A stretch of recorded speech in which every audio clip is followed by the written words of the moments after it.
congratulations on winning the Desmond Wettern Maritime Media Award for your Outlaw Ocean series and, of course, for your Lawlessness at Sea campaign. What was your reaction on winning the award?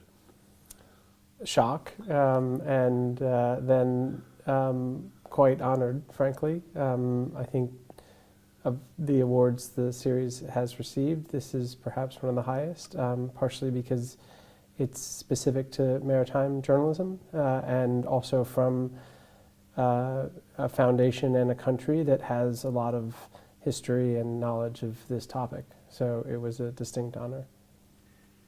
Why did you choose this particular field of journalism? I mean, investigative journalism is difficult enough at the best of times, but then at sea, things that are happening at sea, even more difficult. So you didn't pick an easy one. Yeah, I think that's true. But in some ways, its difficulty is also what gives rise to its novelty and what sort of made for the potential to find virgin snow topically. As such, it was the draw. You know, if we went there, we probably would find good stories and important issues that few others had attempted to report on.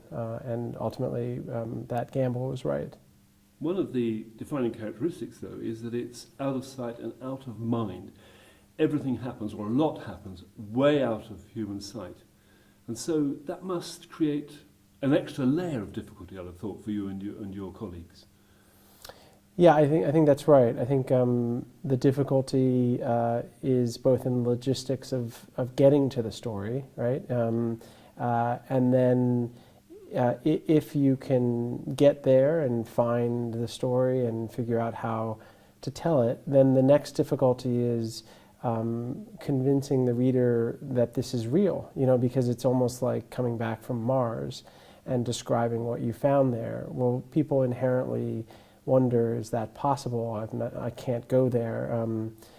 So you had to write it in a way, these stories that was cinematic, that offered a level of detail to lend it authenticity. So I think that sort of raised the bar. There was no prior knowledge you could expect from the reader.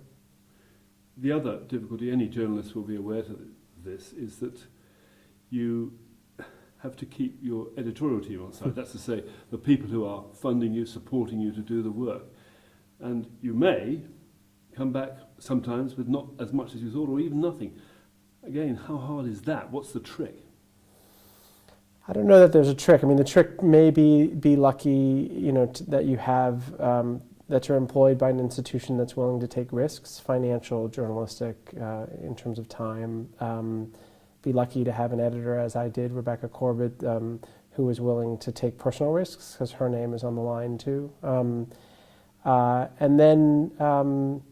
had those lucks already handed to me, those sort of lucky fates. And then I think in my case, I think partially I had built up a certain amount of accumulated trust from the paper that I wouldn't, on the one hand, come back and push a story unless there really was a story.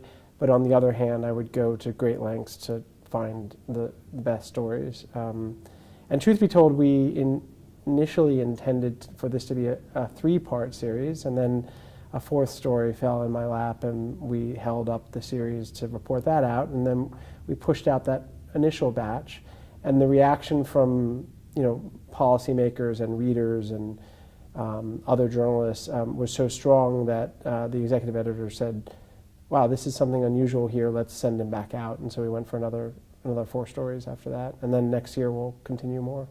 Here's a really hard one, and I won't ask you to say one, but which of the many reports you've done in this series, which stand out for you? Describe them to us and say why. Well, I mean, this may be a surprising answer because in some ways this is probably, of the 8 stories, the one that's least dramatic, but it's the one that I care about the most, and that is there was one story that was about what are called manning agencies, and this was a story that had as a central character a guy named Errol Andrade, who was from the Philippines, as a quarter of the world's seafarers are. And to report this story meant going to this tiny island village in the Philippines. And it was a fairly arduous effort to sort of get to this one village where there had been a lot of men who had been trafficked sort of illegally recruited and bamboozled and sent to sea. And one of them, Errol Andrade, had died under very suspicious and violent circumstances, and his body had been sent back. I point to that story of all of them partially because, number one, I think it gets to a fundamental reality, which is that these are not just individual bad captains or nefarious scofflaw vessels, but actual small niche businesses that are organized crime, in this maritime space. And those are these illegal manning agencies. And everyone seemed to know about the existence of these recruitment agencies, manning agencies, but no one had attempted to really investigate them. So I felt like in terms of the public service that the series may have provided, that story was the pinnacle of that. And also, it would affect a lot of people too. That's right. Yeah. Ultimately, the point of doing this is not sort of violence porn. The point of doing this is, or misery, kind of entertainment. The point is to affect change. That is the public service if you succeed. And that story and the series in general, to some degree, hopefully achieve that. Okay, so what next? What next for you?